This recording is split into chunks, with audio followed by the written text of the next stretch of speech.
magkakaroon tayo ng bagong guidelines, paki-discuss na yun. Sige po, oo.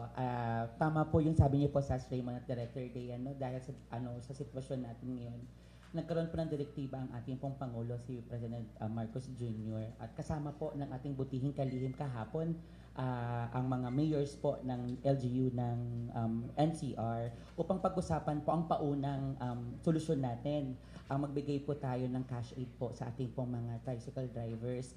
Pero base po sa pag-uusap, alam po natin lahat po tayo affected. I think even tayo, na nandito ngayon affected po tayo. But eventually, we have to look into the most affected sector. Doon po sa sitwasyon na meron po tayo. That's why po, ang tinignan natin, sino ang pinaka-easy to reach at sino ang pinaka-easy na ma-develop o ma-generate yung listahan. Kaya sa ngayon po, tama po si Sas Raymond, meron po tayo nakakasa na payout po natin para sa mga tricycle drivers. Lilamin po natin yun Sa Tuesday. Sa tricycle drivers sa Tuesday. But hindi po ibig sabihin nito sila lang. Kailangan po kasi nating aralin muna yung At mechanism. Metro Manila muna, at pilot. Metro Manila ang strategiya para pag nag-implement po tayo sa mga probinsya at rehiyon, kaparehas po ng template po na gagawin natin. So, since this is a first engagement po natin, kahapon po din, pagkatapos po ng meeting ni Secretary sa Malacanang, nagpatawag po ang ating butihing kalihim, kasama po ang mga local social welfare and development officers po ng 17 cities and municipality ng National Capital Region para pag-aralan. Kasi ngayon po, currently, I think, if I'm not mistaken, they are expected to submit their master list ng tricycle drivers. Oo, yun na. Through their TODA. Kasi we have to recognize in their local government unit na may mga TODA association accredited by the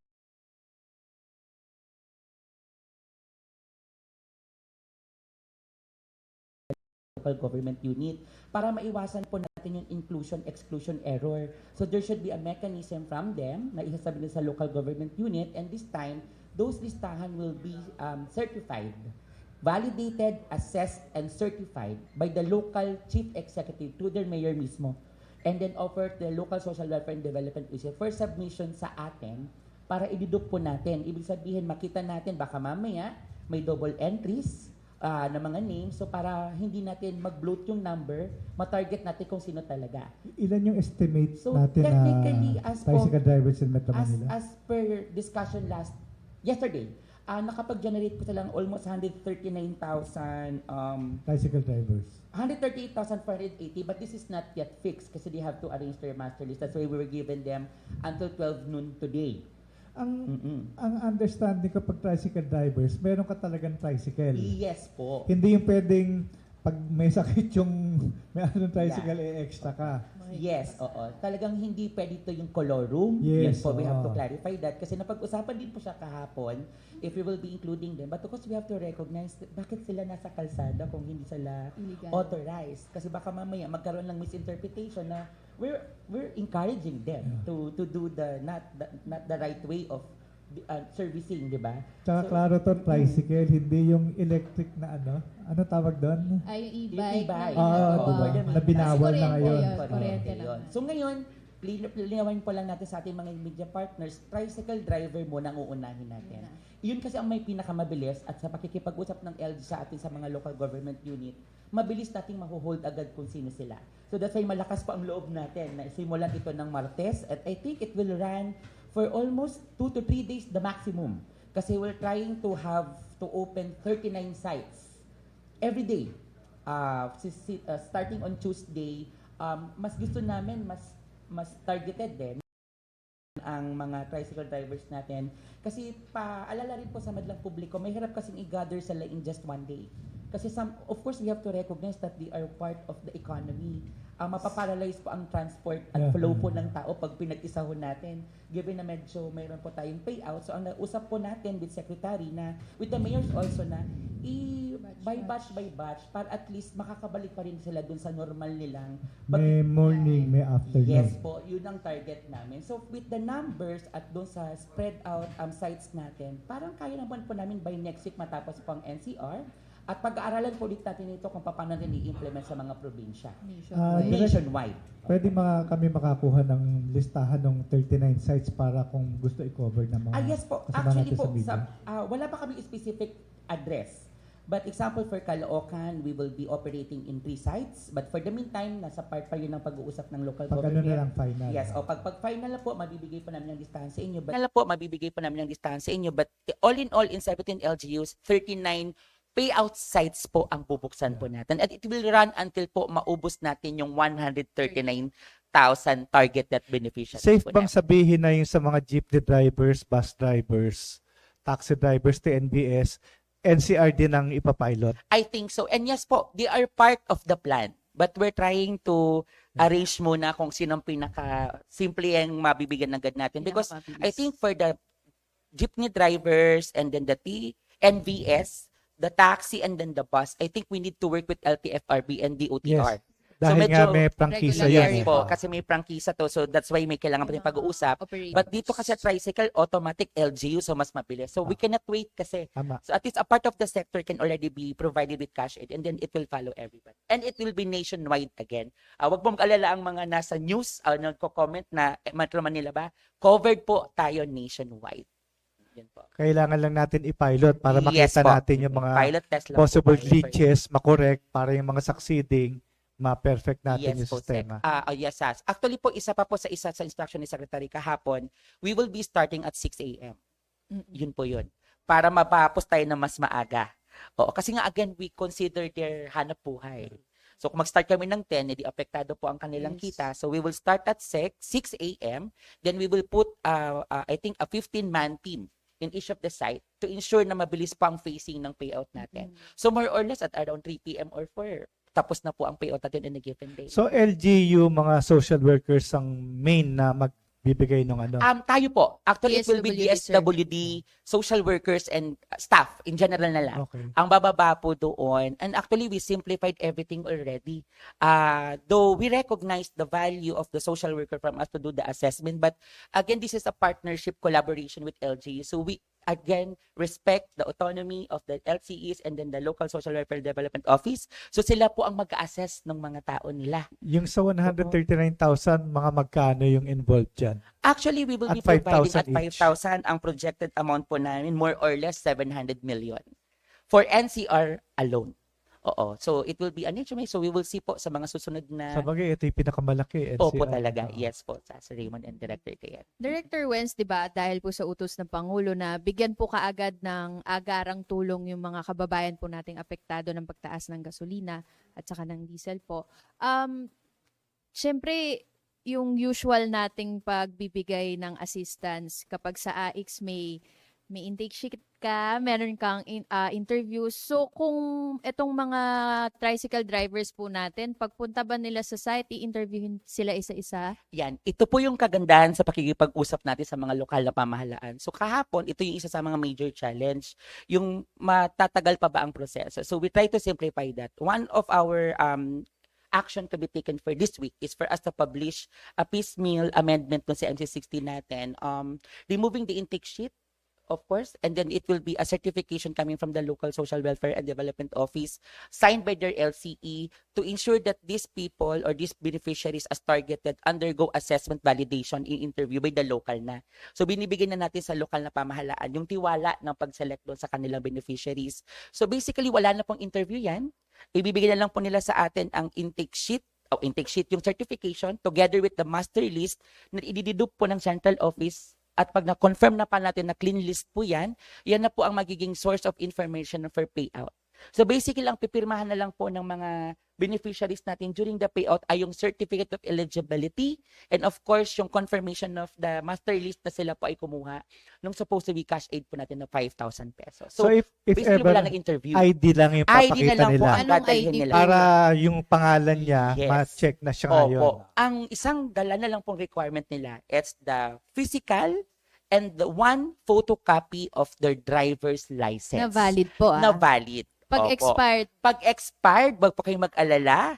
Kung that day po expired kayo, meron po kaming isa-set up na joint help desk na between DSWD and then local government unit para i-address po itong mga concerns. Kasi for sure po, may mga makukonfuse na hindi kasal, ba't sila nakasali? Oo. So, available po tayo doon to respond to their queries. At So, this saka, posible din po kasi na merong valid naman yung driver's license, pero nagkakataon po kasi na minsan hindi talaga nasasama sa listahan. tahan. So, So may yes. mga help desk po para i-raise yung concern, ma-address din po same day. Yes. Lalo po. na kung wala siya sa listahan. Correct. Yes po. So that's why it's very clear that the listahan will be coming from the local government unit through the local social welfare development office. But for sure ako, ang kanila pong source of the list will be coming from their TODA associations. So hindi totoo na kapag expired yung driver's license, expired food packs yung bibigay. Hindi rin po tayo nagpapamigay ng Yes, expired. right. Oo. But we Bawal have po to address din Sasa Raymond and then Director din this.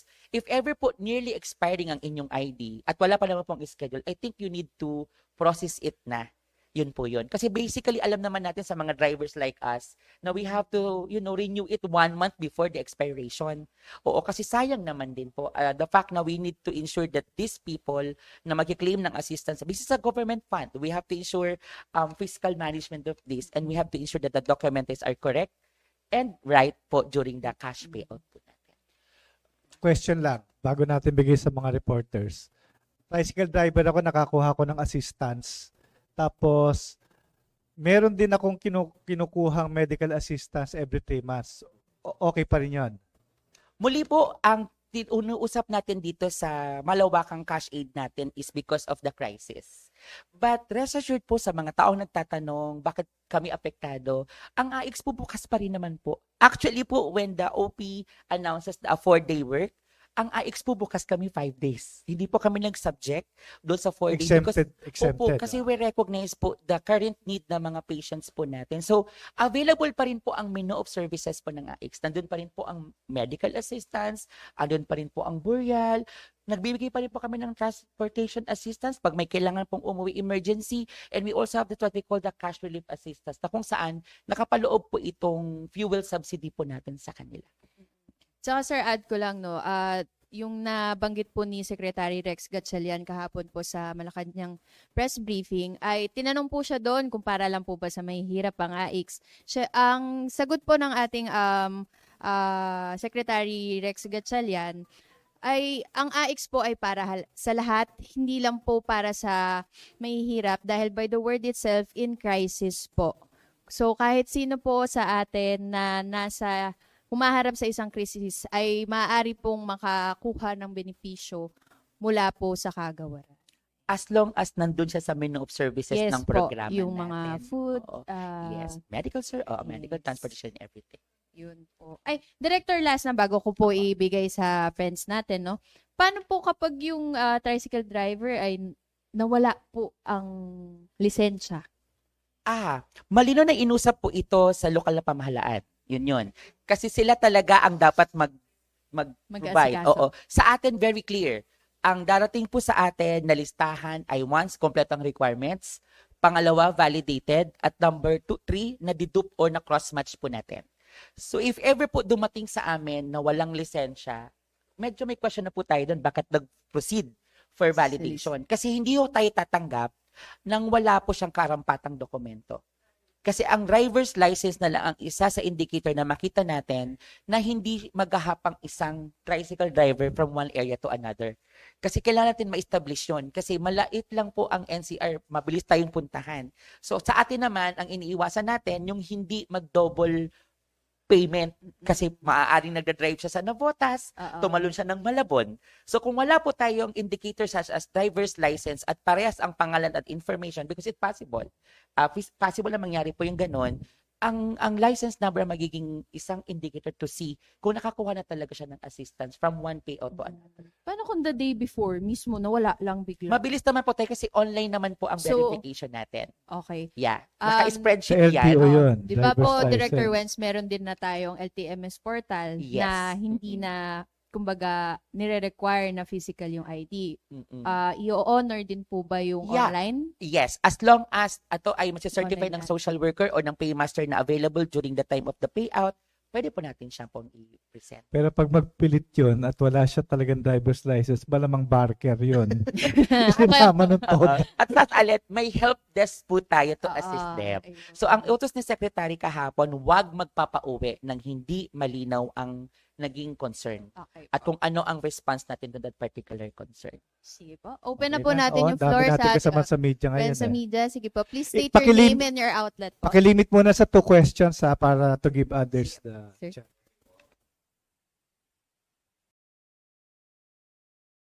Hello. Good morning po. Gerard de la Peña from TV5.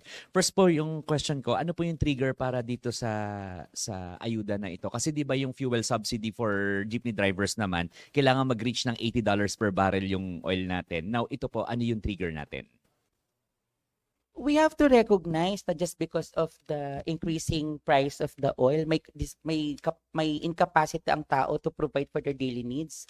At ito naman po talaga ang tugon ng AIX po talaga natin is ma-ensure natin as part of our program component na ang isang tao ay hindi nahihirapan doon sa kakayanan niya pong itawid ng kanyang pang-araw-araw na pangangailangan.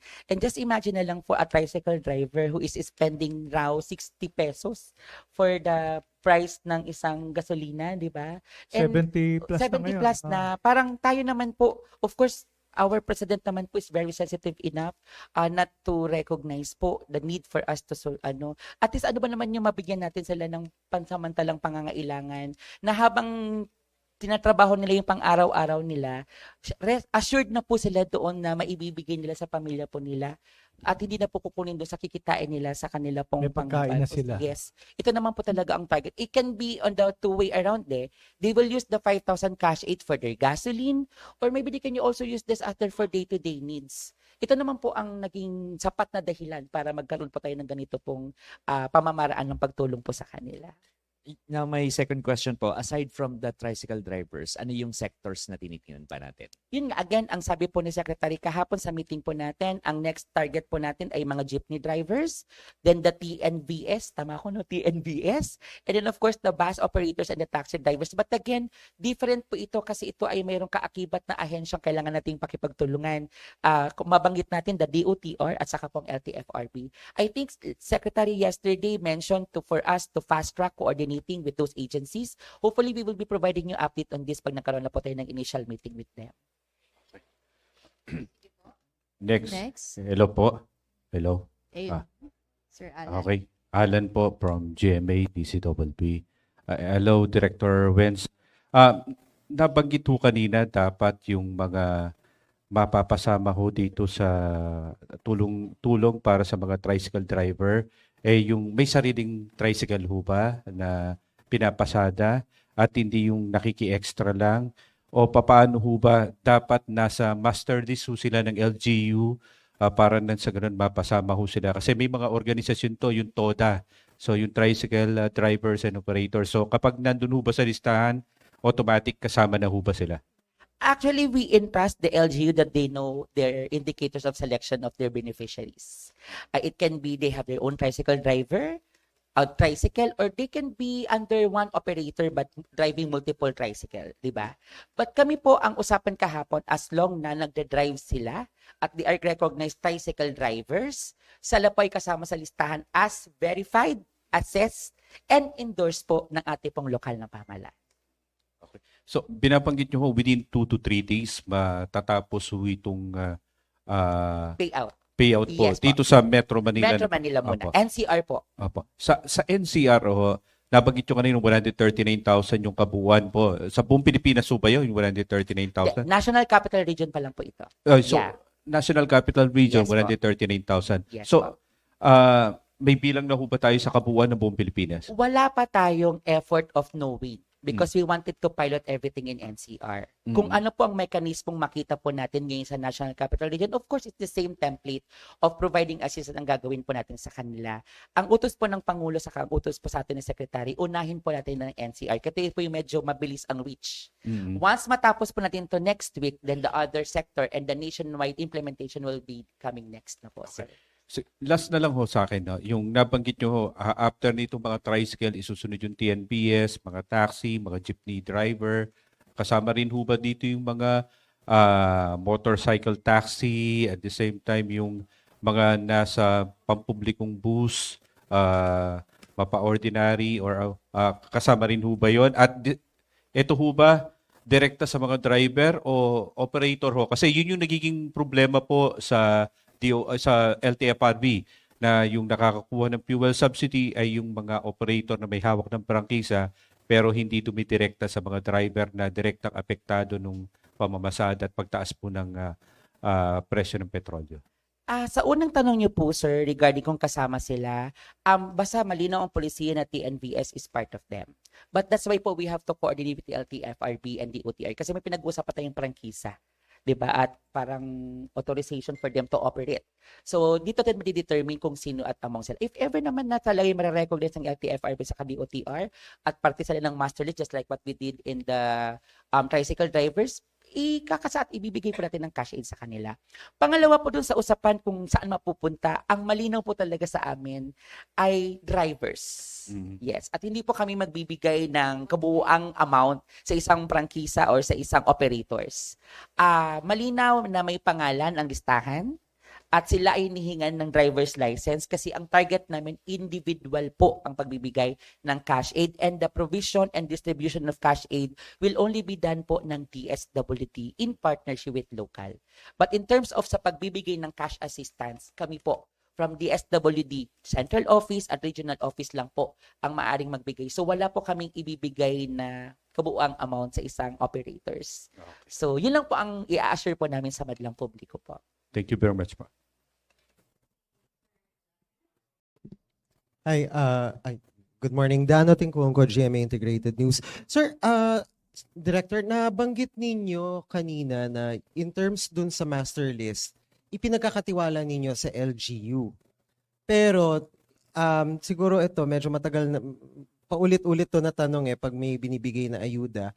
Ano naman yung safeguards ninyo dun sa halimbawa kung merong lalabas na akusasyon, halimbawa yung mga driver na wala sila sa master list kasi malayo sila sa kusina sa politika ng LGU, or halimbawa kontrapelo nila yung TODA, paano ninyo masisiguro yon if the premise is you're trusting the LGU and the TODA para linisin or to make sure na maayos yung list nila?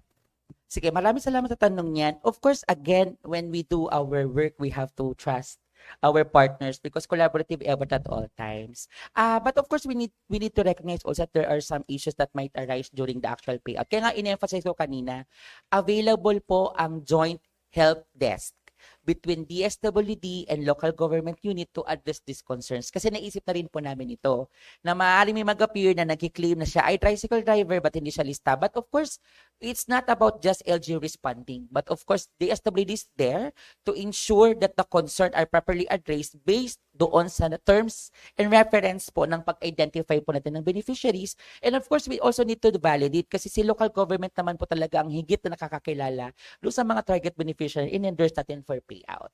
So I think this is one of the best mechanism po na may implement natin. And at ang instruction po namin sa local, dapat po present all the time ang tao sa help desk. At I think nag-recommend kami ng more than 5 people from the LGU and 3 people from the SWD to address numerous concern na maaaring mag-arise doon po sa actual payout po natin starting next week po. Director wants to add to that. Kasi 'di ba since hindi na tayo mag-a-assess doon sa mismong drivers on the day ng payout, 'di ba po pag nagpasa ang LGU ng list na galing din po sa TODA, no?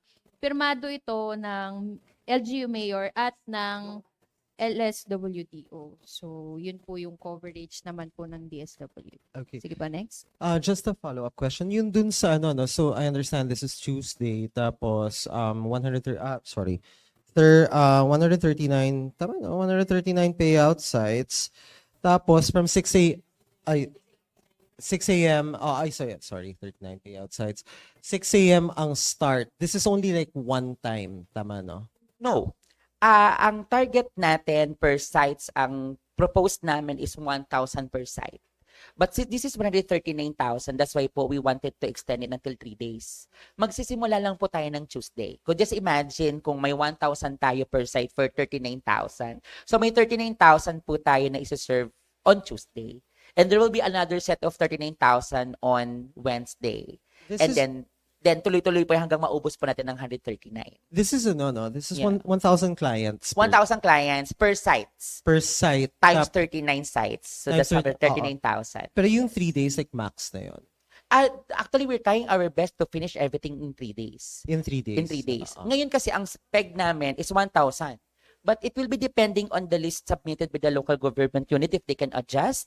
Maybe if example for one LGU, sample lang, for one LGU, 1,200 lang naman ang kanilang tricycle driver, why do we have to extend it for 3 days? Maybe what we can do is to finish it in 1 day, 600 per shift. 600 in the morning, 600 in the afternoon. So tapos po sila ng 1 day. But there are LGUs kasi that go beyond doon sa supposed to be MAC number. Like example, sample lang natin for Quezon City. Sa Quezon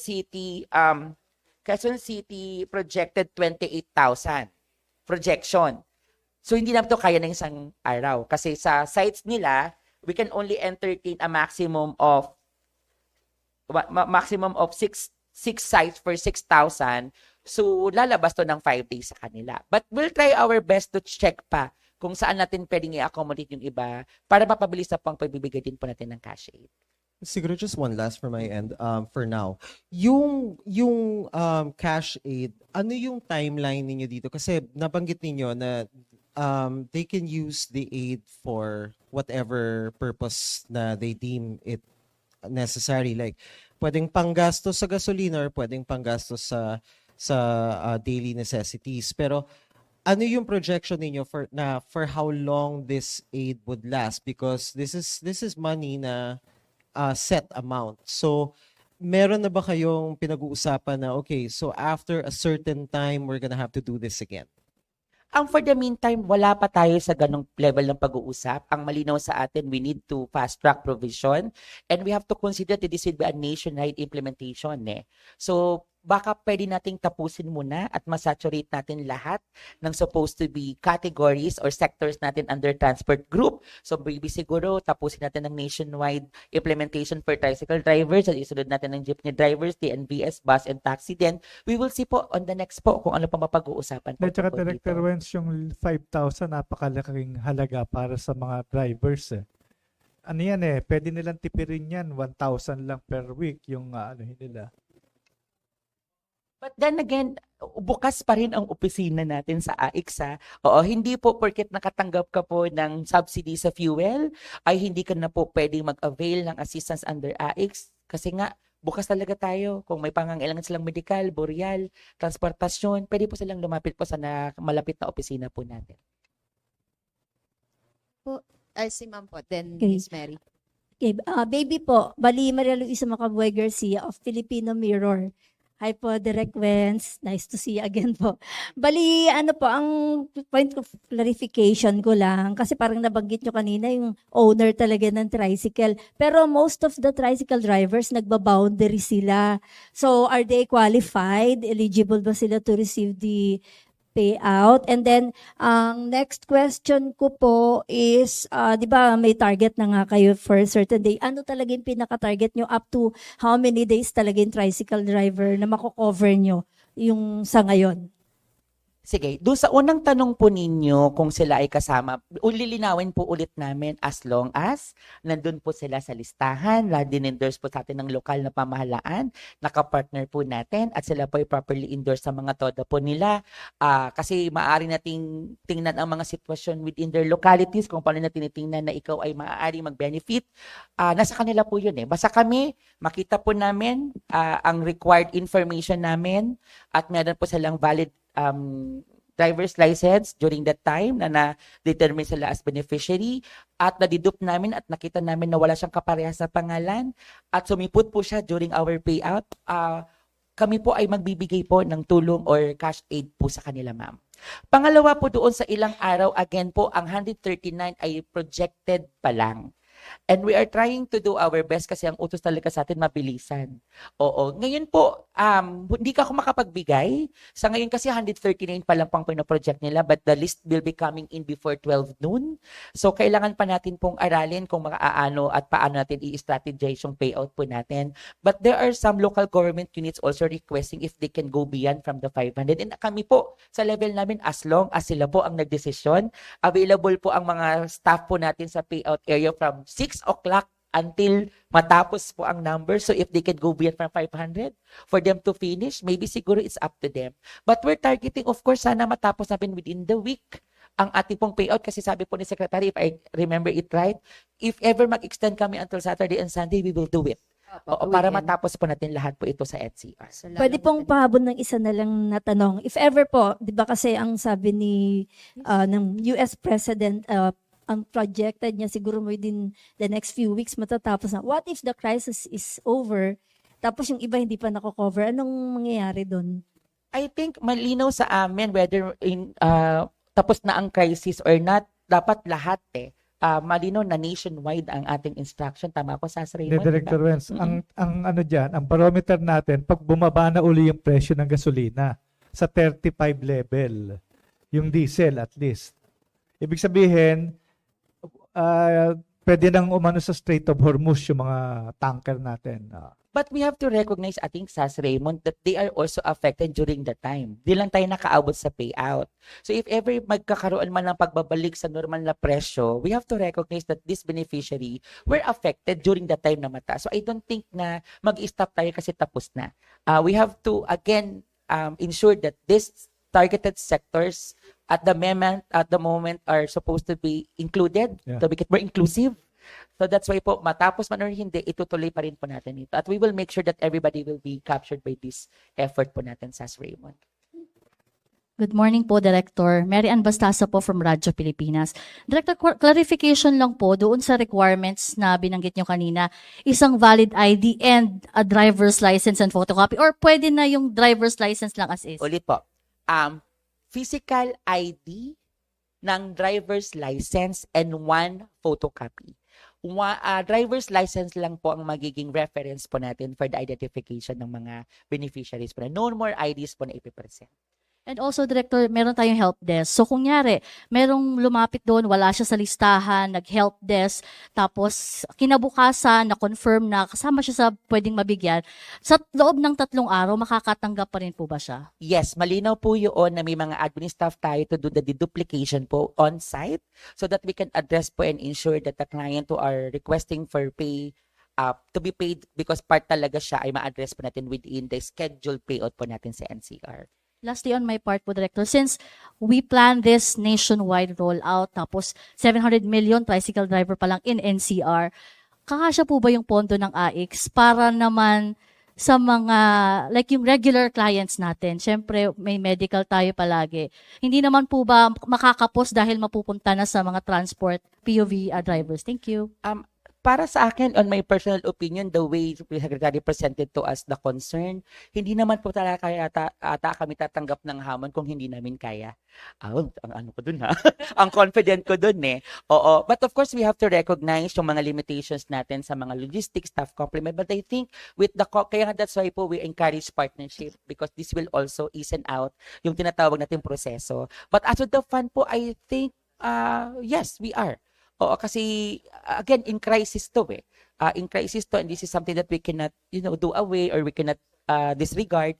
And the Department of Social Welfare and Development to our leadership ni SecRex, I think we will ensure the funds are available within this operation po natin. Angie de la Cruz po, Filipino Star ngayon.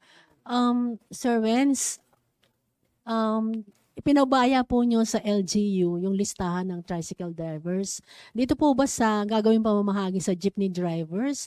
Are you going to coordinate with the jeepney associations or from the LTFRB po ang listahan? Again po, yung word na ipinubaya, gusto namin i-correct ang listahan po ay ibinigay natin sa kanila. But it will still be validated by central office. So basically, hindi dahil sa sinabit nila, yun na yun. Kasi mag-under pa rin po siya ng review ng central office. So it's a partnership nga.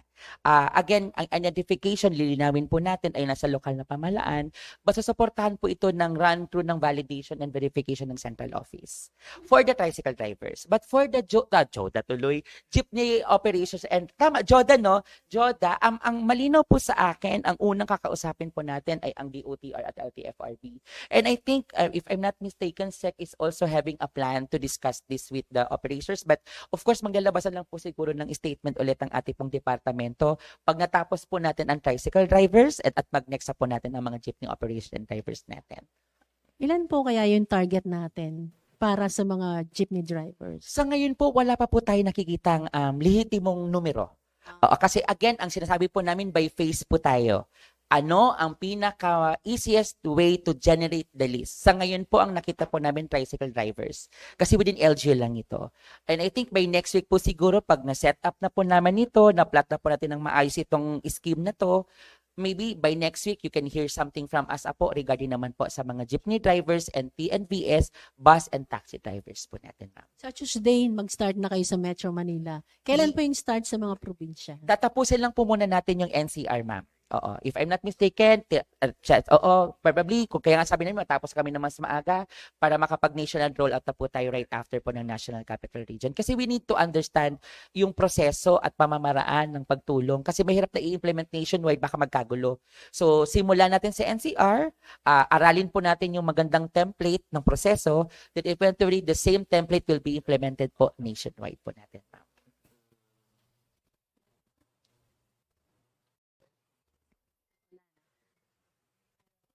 Sige.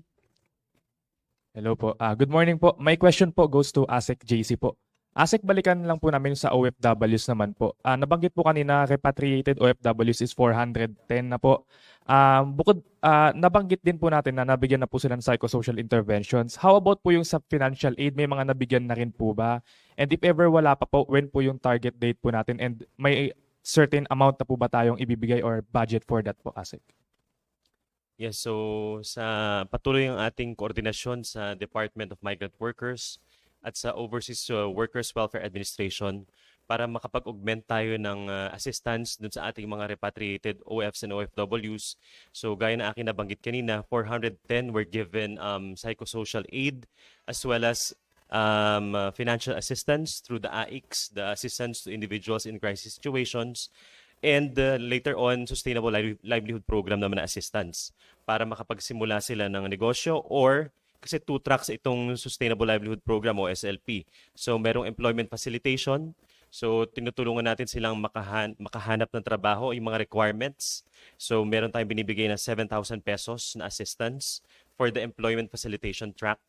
And doon naman sa micro enterprise development track, we're providing up to 20,000 pesos na puhunan para doon sa ating mga kababayang OF na na-repatriate, no? So patuloy ang ating koordinasyon din sa iba't ibang ahensya ng pamahalaan para masiguro na whole of government yung ating approach sa pagbibigay ng assistance. And yesterday, nabalitaan nga natin na nag-offer ng helping hand ang Singapore. Magpapadala sila ng military aircraft na tutulong sa pag-repatriate ng Filipinos and other ASEAN nationals. So, parte na rin ito ng commitment ng ASEAN foreign ministers dun sa kanilang naging pahayag na ibibigay na assistance dun sa third country nationals o yung mga citizens ng ASEAN na nasa Middle East ngayon. So, maraming pinaabot natin ang ating pasasalamat sa Government of Singapore sa effort na to. And patunay lamang ito na nag-work yung kooperasyon among the ASEAN member states, lalo na sa panahon ng krisis. Swerte ng mga Pinoy na makakapasyal pa sa Singapore. Sir, ay idagdag ko lang since live po tayo. Karamihan po sa comments, kahit po dun sa mga nirelease nating post kahapon, ang tanong nila, kasama din po ba ang mga delivery riders, mga MC taxi, kasama po ba sila? Parte sila ng TNVS, hindi, no? TNPS yun eh. TNVS siya, TNVS yeah. sila So if kasi- they are part of TNVS, I think they will be part of the identification natin sa kanila. Na again, kung Mm-mm. kung ano po mapapag-usapan with Yes, the LTFRB opo. dahil regulated po ang mga prangkisa nila.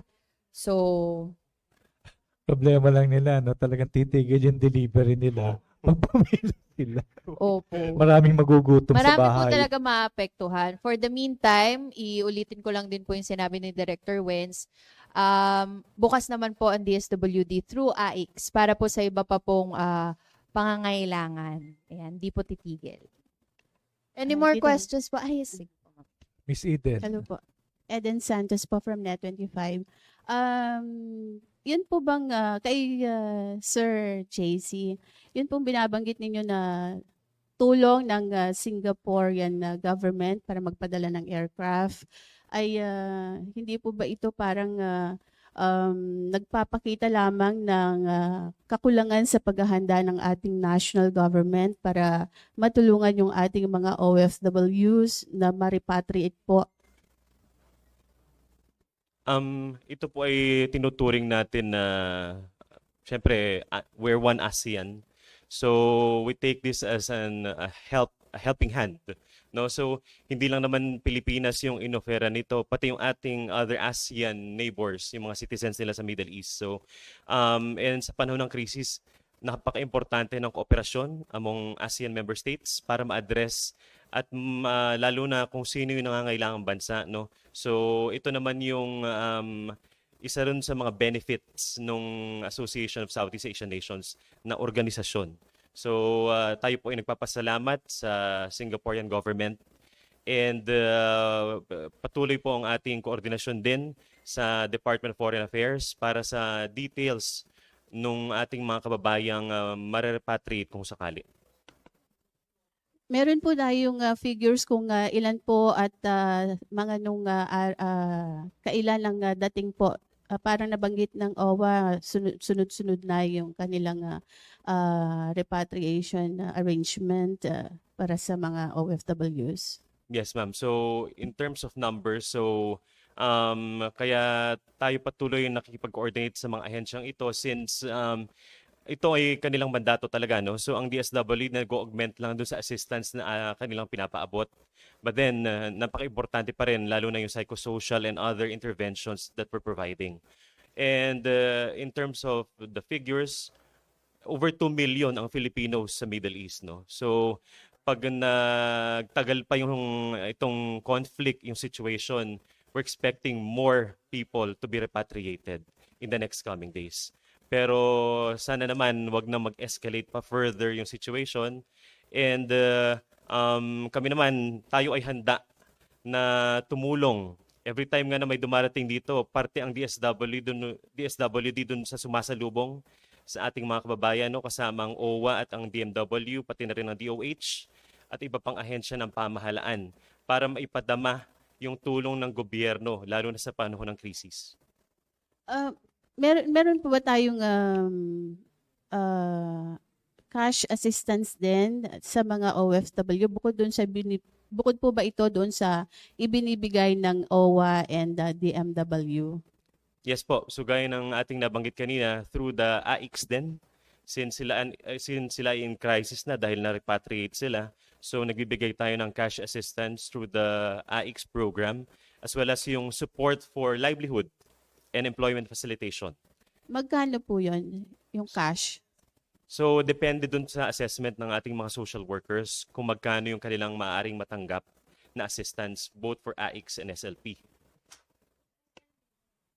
So sa SLP po, gaya ng aking nabanggit kanina, for employment facilitation, up to 7,000 cash ang pwede nilang matanggap, and for the livelihood or micro-enterprise development, up to 20,000 pesos max per individual.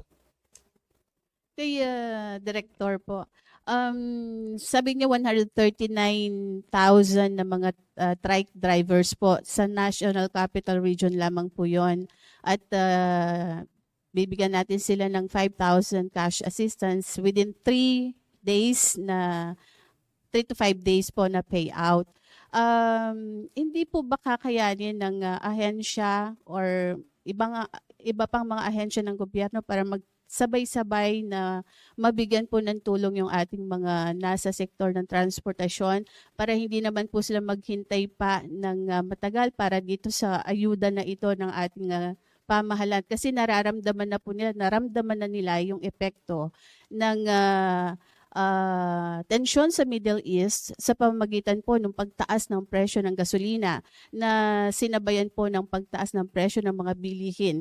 Kailangan pa po ba nilang maghintay ng ilang linggo, aabutin ba ng buwan para mabigyan po sila ng cash assistance? Thank you po. Yung kahapon kasi nag-press con sa Malacanang at doon na pag-usapan niya, inimbita yung mga mayors. At ang pinakamabilis sa tricycle drivers. Kasi although may pondo yung DSWD, hindi naman pwedeng sabay-sabay. Dahil yung personnel ng DSWD limitado rin. Same with the LGUs. Kaya ite-template muna, ipapilot dito sa NCR yung tricycle drivers. Pero kasunod ng jeepney, TNBS, bus, then sa mga probinsya, I'm sure tricycle drivers din yung uunahin kasi nga, ang tricycle drivers sa LGU lang nagre-rehistro. Unlike yung mga bus, TNBS, taxi, jeepney sa LTFRB yung prangkisa. Pero hindi naman po ito first time na namahagi tayo ng mga ayuda dahil nung COVID time ay nakapamigay na rin po tayo. So wala pa po ba tayong template na Pero remember, first mabilis? time to nagkaroon ng crisis uli sa Middle East. At yun ang trigger kaya meron tayong tulong na binibigay cash aid sa mga drivers. Opo. Pero yung template pong binabanggit ninyo, para magkaroon ng template, sabi niyo po, di ba, sa pamamahagi. Parang ito ba, first time po ba natin ginawa ito? Eh, namigay na rin naman po tayo ng mga ayuda, hindi lamang nung panahon ng COVID, kapag may mga crisis, di ho ba, gaya ng kalamidad, mga ganun po. We have to recognize that during COVID times is a health crisis, ma'am. So iba ang policy na nag-govern doon. So it's a clear, it's a very different scenario. State of calamity yun eh. So talagang all of us are mandated to really work on that. But for this particular concern, it was DSWD in partnership with DOT and LTFRB who was mandated. So that's why po it's a first time for us to collaborate with those agencies in terms of payout. Very clear. Again po, sinasabi po namin kanina, hindi ho magtatagal, kailangan lang po natin aralin kasi magkukos po siya ng gulo pag sinabay-sabay po natin siya. And we have to understand that si Presidente Bongbong naman po, si PBBM sa kasi Secrex, ang gusto lang po niya, una, malinaw, ayaw niya ng mahabang pila. That's why we're trying to strategize. Because of course, we have to give dignity for those clients. I mean, pag sinagsabay-sabay mo yan, it will queue for long hours. So yes, we are addressing financial assistance, but we are making them more uncomfortable. So second, what we are trying to do is to make it more seamless. Na hindi nga agad maaapektuhan ang kanilang panghanap buhay. Kasi pag pinag-isa po natin siya in one day, so papaano pang mga commuters po natin? So we are trying to look into different angles to ensure that the most affected population are hindi affected with this mechanisms po natin. At ang malinaw po na sinabi po ng mga mayors, sige magpe-payout tayo pero sana po hindi rin maapektuhan yung flow ng transportation po nila sa mga lokal na pamahalaan nila. That's why po inaaral po natin siya for NCR. So, ang pinapoint out ko po, yung sa template po, nung, yung mechanism, paano mamahagi, parang yun po yung binabanggit nyo kanina na parang i-strategize nyo pa. Kaya naitanong ko po na hindi naman ito yung first time na namahagi tayo ng mga ayuda. Sa atin kasi ma'am, dati wala naman po kaming tinitingnan na transport group na makaka-apekto eh. Everybody can come around. Bukas kami from 8 o'clock to 5 p.m. And most of these people coming to us are those who are really not working. So we have daytime. Sometimes they go the day off sila. But ito, kaya kami may ganitong pagtingin because pag tinanggal mo nga sila doon sa kalsada, sino po ang magpa-facilitate ng transport ng mga commuters natin? Because this is a different sector we're talking about. These are drivers who transport people from one place to another.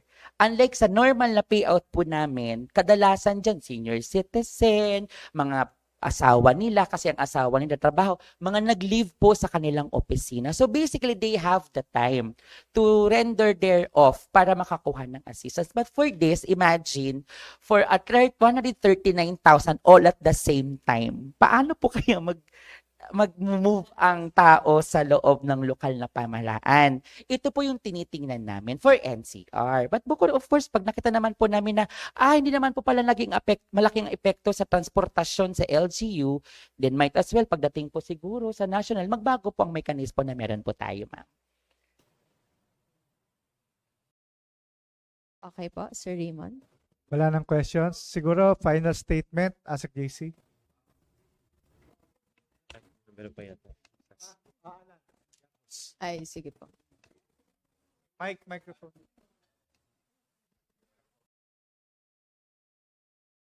Para kanina nabanggit na, pero magkano ho yung kabuuan na budget na possible na magagamit natin dito?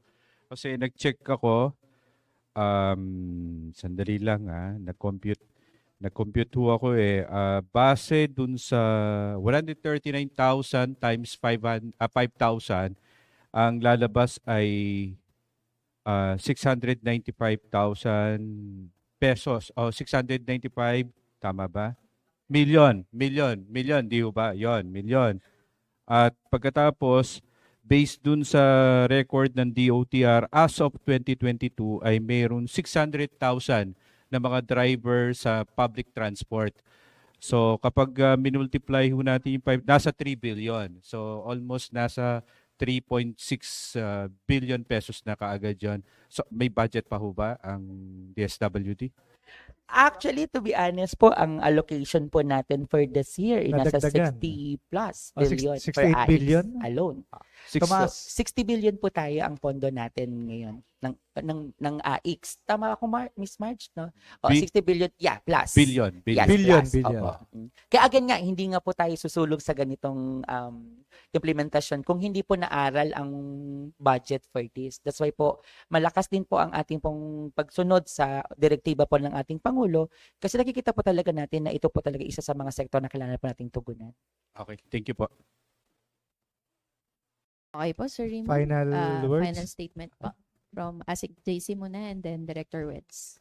Again, thank you to our media friends for attending today's media forum. And we just want to highlight na katuwang ang ibang ahensya ng pamahalaan, ang DSWD ay handang magpaabot ng agarang tulong doon sa ating mga kababayang apektado ng sitwasyon o conflict sa Middle East, no? Lalo na yung mga marirepatriate. And we're closely coordinating to all agencies of government and sa Department of Foreign Affairs, sa Department of Migrant Workers, pati na sa Overseas Workers and Welfare Administration para ma-augment yung assistance na pinoprovide natin sa mga kababayang apektado ng sitwasyong ito. Maraming salamat. Si ASEC JC ang co-spokesperson ng DSWD. Kaya kung nasa abroad si ASEC Irene, si ASEC JC yung pwedeng tawagan. Muli po, maraming salamat sa inyo pong panahon na marinig po ninyo ang magiging plano po natin sa mga payout. Again po, sisimulan pa lang po natin to sa Tuesday. Oo, maaari po may marinig tayo na mga concerns, but we will try our best po to address everything within the day and ensure that it will never happen the same day kasi ito po yung utos po at direktiba ng ating Pangulo sa pamamagitan po ng ating pong kalim si Sec Rex na i-ensure natin na dapat smooth at seamless po ang implementation natin. At pangalawa po, siguro pwede ko lang pong bigyan ng tugon, wag pong mag-alala ang ating pong mga tricycle drivers. Wala pong ibang dadaanan ang ating pong cash assistance. Mas gusto po talaga namin sa pamahalaan po ng DSWD na diretso po talaga sa taong nangangailangan ang pagbibigay po natin ng cash aid kasi parang nabasa ko yata sa mga comments doon na hindi daw mapupunta sa kanila. That's why po again, i-emphasize ko may joint help desk. If there will be somebody po during the payout who will pretend or mag-assume na sila ay coordinator and magsasabi po sa inyo na may bahagi sila, hindi po yan mangyayari kasi hindi po yan inaalaw po ng ating pong kalihim. At yun po, good luck po sa amin. Director Wes, ano nga yung dalawang requirements na kailangan Yes, dalhin ng ulitin tricycle? po natin, ang requirements po is dalhin nila ang physical driver's license with 1 photocopy na valid. At of course, yung ibang requirements po, kami na po ang bahala makipag-usap sa inyo pong lokal na pamahalaan po. So muli, yan, again, good luck po sa amin. Abangan niyo po ang mangyayari sa amin sa mga susunod na linggo. But again, sabi ni Secretary Rex, kami po ay handa with extra love and extra care na serbisyo. Yun.